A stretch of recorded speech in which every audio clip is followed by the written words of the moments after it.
엄마가 변했어요. 안정환 수필집. 3. 내 생의 값진 날. 사회적 관계. 사람이 혼자서는 살 수 없다. 몇 년째 쓰던 일기를 중단한 지도 1년이 넘었다. 작년 5월 병원에 입원하고부터 일기를 쓰지 않았다. 집에서 일기장을 가져올 생각을 하지 않기도 했지만 손쉽게 늘 가지고 다니는 핸드폰 하나면 정보도 공유하고 생활을 기록하는 효과도 있으니 피로를 느끼지 않았다. 어쩌면 외부와의 단절된 생활을 즐겼는지도 모른다. 페이스북을 하다 보면 몇 년 전 오늘 올린 사진과 글이 떠서 머릿속의 기억보다 더 생생하게 과거를 떠올릴 수 있고 알 수 있으니 일기 쓰기를 소홀히 하게 되었다. 글을 올릴 때는 조심도 해야 하고 신중해야 한다. 곳곳에 훔쳐보고 있는 복병이 있다. 글자 하나만 틀려도 가족 카톡방에서 오타 고치라는 글이 올라온다. 가끔 울분이 터져 정치적 글이라도 올리면 너무 구구나 극좌로 치우치지 말라고 경고하는 메시지가 뜬다. 될 수 있으면 하루에 생활상 겪었던 이야기를 일기처럼 올리고 있다. 몇 년 전 일이다. 한 건물에서 장사를 하며 친하게 지내던 젊은 여자가 있었다. 해외여행을 한 열흘 다녀왔는데 사람이 180도로 변해 있었다. 싹싹하던 사람이 쌀쌀맞기가 말도 붙일 수 없을 정도였다. 내 글을 훔쳐봤다는 것은 상상도 할 수 없을 때였다. 평소 대화 중에 세월호, 촛불 집회 등으로 둘은 반대 의견으로 거리가 좁혀지지 않을 때였다. 그러던 중 내가 쓴 페이북에 댓글을 보고 단단히 화가 났다고 했다. 내가 없는 사이 심심해서 페이북을 타고 들어갔다가 촛불 집회에 대해 쓴 글을 보았다고 했다. 그 내용은 옆 방에 젊은 여자가 있는데 철 모르는 자기 어린아이들을 앞세워 광화문 촛불 집회에 나가서 현직 대통령을 탄핵해야 한다고 자랑스레 이야기하고 다닌다는 소리를 썼던 것이다. 단박에 자기 글이라고 생각했단다. 흥분해서 올린 내 글에 그 젊은 여자를 알지도 못하는 패친이 댓글에 깜냥도 안 되는 사람 신경 쓰지도 말라고 쓴 글을 보았단다. 깜냥이 안 된다는 소리가 너무 자존심이 상해 말하기도 싫다고 해서 무척 곤란한 적이 있었다. 그때부터 말 한마디라도 신중히 써야 되겠다고 마음을 굳혔다. 카카오톡은 쉽게 접할 수 있고 빠르게 전달되기도 한다. 1대1방, 가족방, 건강방, 친구방 쉽게 만들었다가 소통이 끝나면 해체하여 나가기를 하면 방이 없어지는 것도 쉽다. 페이북을 열면 많은 정보가 실시간으로 쏟아진다. 각자의 글쓰는 특색, 성향, 성격도 대충은 알 수 있다. 얼마 전에는 시댁의 사촌들 모임방에 막내 시삼촌이 안중근 의사 서예대전에서 대상을 받는 시상식 사진이 올라왔다. 잘 볼 줄은 모르지만 글씨체에 힘이 있다고 생각만 하고 지나친 적이 있다. 그 무렵 페북을 열었는데 내가 소속되어 있는 잠수함 연맹회 감사님이 올린 글을 보았다. 글씨체가 낯이 익어 자세히 보니 시삼촌의 붓글씨였다. 그 감사님은 수원 예술의 전당에 갔다가 일면식도 없는 분이지만 대상 받은 분의 붓글씨가 너무 좋아 페북에 올렸다는 거였다. 그걸 보고 좀 더 소통이 빠른 잠수함 연맹 카톡방으로 자리를 옮겨 대화를 하게 되었다. 우리 시삼촌이라는 소리에 깜짝 놀랐다며 기왕이면 한자로 된 글 풀이를 부탁한다고 했다. 축하 인사도 드릴 겸 시삼촌한테 부탁했더니 뜻풀이와 이제껏 받았던 상과 사진을 찍어서 보내왔다. 의도치 않게 서예 대상의 주인공 이름을 공개하게 되었는데 19명의 단톡방에 또 다른 한 분이 대상 받은 그분이 실명이냐고 물어왔다. 우리 시삼촌이 어떤 분이냐고 설명했더니 이럴 수도 있느냐며 처음에는 동명 이인이라고 생각했는데 내가 몇 가지 설명을 했더니 그분이 맞다는 거였다. 20년 전에 같은 아파트에 살았고 나이 차이는 있지만 주경야독으로 학원에 다니며 같이 자격증도 여러 개 땄고 그 당시에도 보기만 해도 남다른 분이셨다고 했다. 바뀌지 않고 지금도 쓰고 있는 전화번호를 기억하는 사이였다. 예전에 우리나라 사람들이 촌수를 따지면 한 다리 건너 아는 사람이라 하더니 1천만의 시민이 모두 사는 서울에서 이런 분들을 만나다니 신기하기도 했다. 19명이 있는 방에 이런 인연이 나타나기도 한다. 소통을 하지 않아도 궁금한 사람이 있으면 페북에서 찾아보면 알게 되기도 한다. 서울에서 탄탄한 사업체를 가지고 있는 평소에 잘 아는 재무설계 대표가 대구에 사는 사촌 동생과 고등학교, 대학 동기이기도 해서 깜짝 놀란 적도 있었다. 대표와 동생이 친한 친구라는 걸 알고 나서 누나라고 오픈할 때 책 잡히고 욕먹을 짓을 하지 않았는지 되돌아보면서 조심스레 이야기를 나눈 적이 있다. 어찌나 투명한 세상인지 어떤 때는 발가벗기는 기분이 들기도 한다. SNS를 하면서 빠른 교류와 소통이 좋긴 하지만 얽히고 설킨 사회적 관계를 만나게 된다. 좋은 사이였고 이미지가 나쁘지 않았으니 망정이지 아찔하기도 했다. 지하철을 타면 너무나도 핸드폰을 보고 있다. 거의 모든 사람이 기계에 길들여져 있다. 가끔 책을 읽고 있는 사람을 보면 신기하기도 하고 존경심마저 들기도 한다. 책 읽기를 소홀히 하고 핸드폰만 만지는 나도 문제가 많긴 하다. SNS를 하면서 막말을 써도 안 된다. 손바닥 들여다보듯이 상대를 읽고 있다. 이런 것들을 피해 나가는 게 쉽지 않는 일이다. 대통령 대선에 대비하여 경선을 치르는데도 너무 강한 색깔을 드러내다가 머쓱하게 된 걸 보기도 한다. 사회적 관계의 편리함도 많지만 조심할 것도 많다. 지하철 노선을 보며 생각한다. 거미줄처럼 얽혀 있지만 어딘가에서는 만나는 환승역과 종점도 나온다. 우리들이 생활도 크게 다르지 않다. 언제 어디서 소통을 하고 알게 될는지 모른다. 나를 기억해주는 모든 사람들에게 항상 좋은 관계로 남고 싶다. 죄짓고 살지 말아야지라는 생각도 해본다. 2021년 12월 삼생이 7, 8년 전 아침 드라마 TV 소설을 재미있게 본 적이 있다. 제목은 삼생이었다. 가족들이 무관심과 방임 상태에 있던 소녀가 배가 고파서 우연히 집어먹은 것이 500년 된 산삼이었다.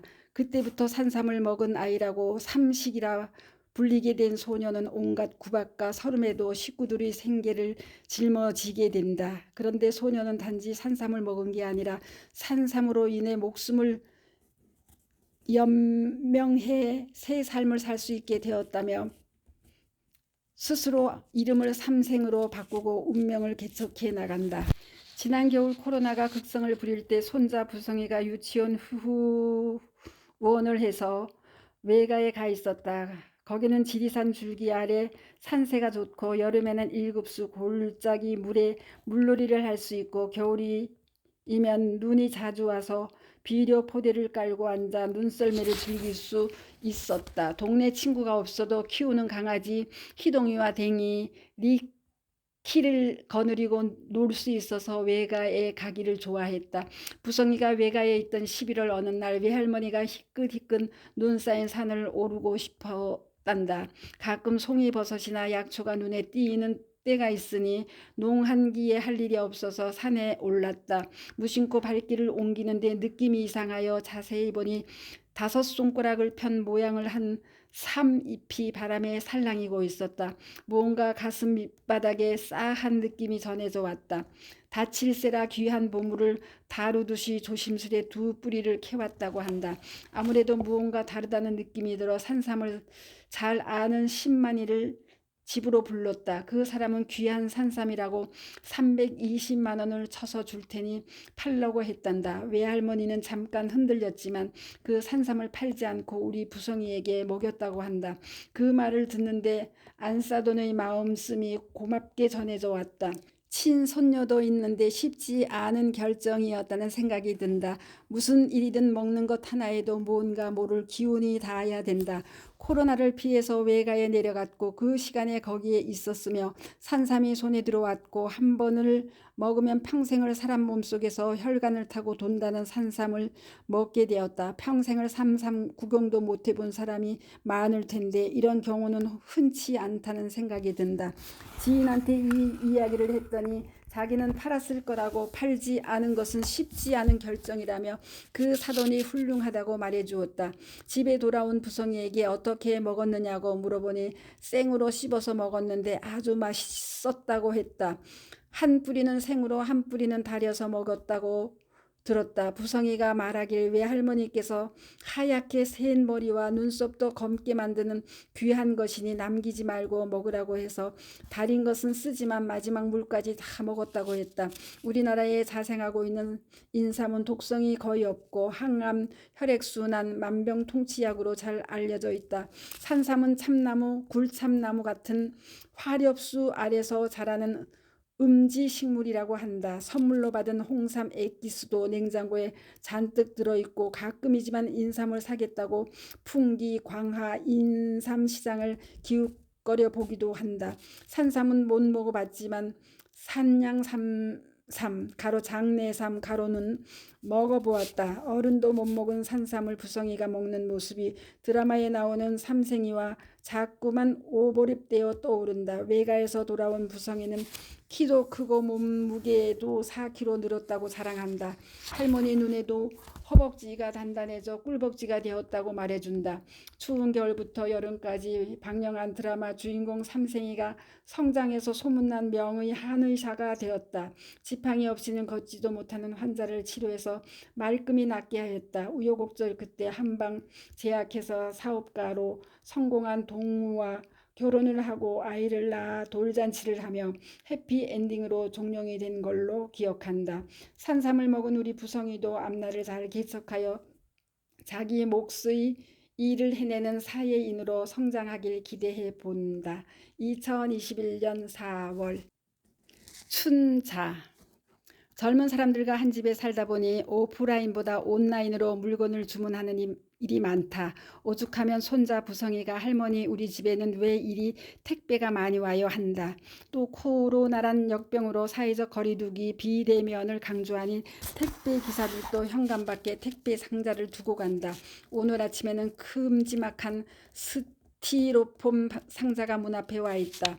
보낸 사람 이름도 주소도 없었다. 박스를 열고 보니 하얀 종이와 투명 비닐을 반만 감싼 포도가 나왔다. 예쁜 초록물이 금방이라도 툭툭 터질 것 같은 샤인 머스켓이 눈을 현혹시키는 게 아닌가. 씨 없는 청포도. 얼마 전 부성이가 맛을 보고는 맛있다고 했지만 비싸서 선뜻 사주지 못했던 것이다. 한 알 따서 입에 넣으니 달콤하고 상큼한 게 맛이 일품이다. 그런데 보내준 사람을 몰라서 택배회사에 전화를 하니 보내준 농장으로 전화를 해보라고 한다. 농장주는 아마 자기 딸이 보낸 것 같다고 딸 전화번호를 일려준다. 딸은 직장이라 퇴근해서 송장을 확인해보고 연락을 준다고 했다. 아무리 생각해도 그 지역은 연고도 없고 보낸 사람을 알 수가 없어 궁금한 마음을 안고 밤까지 기다려야 했다. 하루 종일 궁금하게 보내다가 보낸 사람을 알게 되었다. 25년 전 같은 공간 안에 여러 개의 매장이 있는 곳에서 옷을 판매하던 시절이 있었다. 나는 고가의 밍크, 폭스, 무스탕 같은 모피를 판매했고 춘자는 노발한 상품의 남성복을 판매하고 있었다. 그 당시 일이 끝나면 직원들이 모여 가끔 회식을 한 적이 있었다. 각 매장 직원들은 다양했다. 미혼의 아가씨, 노처녀, 젊은 아기 엄마, 아가씨, 총각, 그중 춘자는 얼굴보다 다리에 자신감을 가지고 긴 생머리에 초미니를 즐겨 입는 30대의 아들을 하나 둔 엄마였다. 나는 그들 중 나이도 많고 내 매장을 갖고 있으니 밥과 술을 다른 사람보다 많이 샀다. 몇 년 뒤 추억만 남긴 채 우리들은 헤어졌고 유독 춘자하고만 가끔 전화나 카톡으로 안부만 주고받는 사이가 되었다. 그리고 십수년이 지나고 나서 우리 아들 결혼식 때 다녀가면서 손으로 직접 짰다는 네이비색 반짝이로 된 큰 가방을 선물로 주고 갔다. 얼마 전 책을 출간하고 춘자야 언니 책 나왔어 하고 연락을 했더니 애교가 뚝뚝 떨어지는 목소리로 엊그제 만났던 사람처럼 언니 진심으로 축하한다고 말해주었다. 주소를 알려달라고 해서 책을 보내주었다. 보낸 사람을 알려준다고 하더니 농장에서는 소식이 없다. 문자를 보냈더니 농장 주인 딸한테 문자가 왔다. 박춘자를 아시는 느냐고 물었다. 안다고 했더니 박춘자는 우리 엄마 친구라고 하면서 전화로 고객님한테 보내라고 해서 보냈다는 것이었다. 보낸 사람은 바로 박춘자였다. 생각도 못한 의외의 인물에 깜짝 놀랐다. 알고 보니 포도 농사를 짓는 농장 주인이 춘자의 친구였다. 처음 전화통화를 할 때 시골의 할머니가 농사를 짓는구나 막연히 생각했었고 이 할머니가 무슨 춘자 친구야 하고 생각했다. 이야기를 듣고 보니 예전 30대의 춘자가 올해의 나이 60이라 했다. 긴 생머리에 초미니 스커트를 즐겨 입는 마음속 얼굴은 아직 30대에 머물러 있는데 춘자도 나이를 먹고 있었다. 나 혼자 나이를 먹어가는 것인 줄 알았는데 세월은 흐르고 있었다. 언니야, 언니 놀래켜 주려고 이름도 안 밝히고 깜짝 이벤트를 했다는 거였다. 얼굴은 못 봐도 이렇게라도 선물을 보내니 마음이 편하다고 했다. 춘자야, 요새도 미니스커트 입니? 물었고 언니 내 나이가 몇 살이요? 하는 대답이 돌아왔다. 그리고 언니가 젊은 날 술 사준 거 갚느냐고 했더니 그런가 하며 둘은 소리내어 웃었다. 요즘에는 트로트 경연이 대세다. 트로트를 많이 듣다 보니 서른도에 춘자야 보고 싶구나란 노래가 생각이 나서 흥얼거려 본다. 2020년 9월 가을 참을걸. 기대에 부풀어 수필 작가회에서 개최하는 1박 2일 세미나에 합류했다. 하루 일정을 끝내고 밤이 되면 모든 문우님들이 모여 이 밤이 지나면 떠나야 하는 아쉬움을 달래며 뒤풀이를 한다. 제사보다 제밥에 마음이 있는 나는 유독 그런 자리를 좋아한다. 좀 늦게 참석하긴 했지만 내게는 빈 술잔 하나를 챙겨주는 사람이 없었다. 술잔은 돌아가고 단체 건배를 하는데도 빈 술잔 하나를 챙겨 받지 못했다. 비참한 마음도 들고 나 자신이 이렇게도 존재감이 없느냐고 서운한 마음에 옆에 있는 동료만 원망하며 심하게 투덜댄 적이 있었다. 그 모습을 유심히 지켜보는 한 분이 있었다. 뭐 저런 여자가 다 있어. 술잔을 주지 않는다고 화를 내는 여자가 곱게 보일 리가 없다. 그 문우는 나를 보이는 만큼만 평가하고 있었다. 곱지 않은 여자가 해외 문학기행 때 상해로 가는 비행기를 같이 탔다. 지난 6월 상해 여행 중 버스로 이동할 때였다. 세미나에서 나를 지켜본 그 문우분과 앞뒤로 앉게 되었다. 바로 앞에 앉은 내가 신경 써서 친해지려고 노력도 했지만 퉁명스럽게 받아치곤 해서 무안할 때도 있었다. 그때는 그분이 나를 대하는 태도가 나에 대한 선입견인 줄도 몰랐을 때였다. 세월이 흐르면서 그분은 나에 대한 편견도 풀렸고 내가 생각했던 오해도 풀렸다. 여럿이 가입된 밴드에 나를 피력한 글을 올리기도 했다. 그 다음 세미나 때는 노래방도 같이 가고 서울에서 점심과 커피를 마시면서 말할 기회가 있어 허심탄회하게 웃으며 이야기한 적이 있었다. 사람들은 아는 만큼 보이는 만큼만 평가할 때가 있다. 그분도 그랬으리라 생각한다. 어느 날 가게 밖에서 우당탕 소리가 났다. 상품이 걸려있는 회전거리가 넘어지는 소리였다. 가끔 그런 일이 발생하면 행인들은 미안해서 안절부절 못하거나 회전거리를 제자리에 세우려고 노력하는데 오늘은 상황이 바뀌어 있었다. 어떤 젊은 남자가 주인이 누구냐고 소리를 지르고 있었다. 자세히 보니 지팡이를 짚고 선글라스를 낀 젊은 시각장애인 남자였다. 사람 다니는 길에 물건을 내어놓아 방해가 되었다며 신고를 하겠다고 한다. 인도는 구청 관할과 개인 소유로 나누어 있다. 앞 못 보는 사람에게 따지고 설명할 수도 없어서 사과하는 것으로 끝이 났지만 다음에 두고 보겠다고 협박을 하며 내가 사과하는 것을 녹음 버튼을 눌러 녹음까지 해갔다. 어찌나 화가 나던지 소경 개천 나무라고 있네 하고 혼잣말로 중얼거렸다. 그 일이 있은 후 한참 뒤 그 장애인이 우리 가게 앞에서 맴돌고 있었다. 말도 섞기 싫었지만 왜 그러느냐고 물어보았다. 옆 건물에 있는 내과를 찾고 있다고 했다. 먼저 본 무안을 준 게 미워서 잠깐 갈등을 했지만 건물 옆에 출입구가 있는 내과까지 안내해 준 적이 있다. 이 사람은 내가 누구인지 모른다. 보이는 눈도 마음의 눈도 없으니 비장애인인 내가 이해하려고 노력했다. 시각장애인은 나를 모른다. 모르는 게 편할 수도 있다는 생각을 해본다. 언제 어디서 무슨 일이 일어날 수도 있고 내가 모르는 사이 나를 지켜보는 매의 눈이 있을 수도 있다. 언제인가 도움을 받을 수도 있다. 시각장애인도 나도 욱해서 일어난 일이다. 지나고 나니 그까지 술 한 잔이 뭐길래 그런 모습을 보인 나의 추태가 경솔히 욕심과 심통이 부끄러워지는 날이다. 남편은 가끔 부인 채통을 지키시오 하며 놀릴 때도 있다. 좀 참을 걸. 2020년 9월 가을. 스토리양입니다. 감사합니다.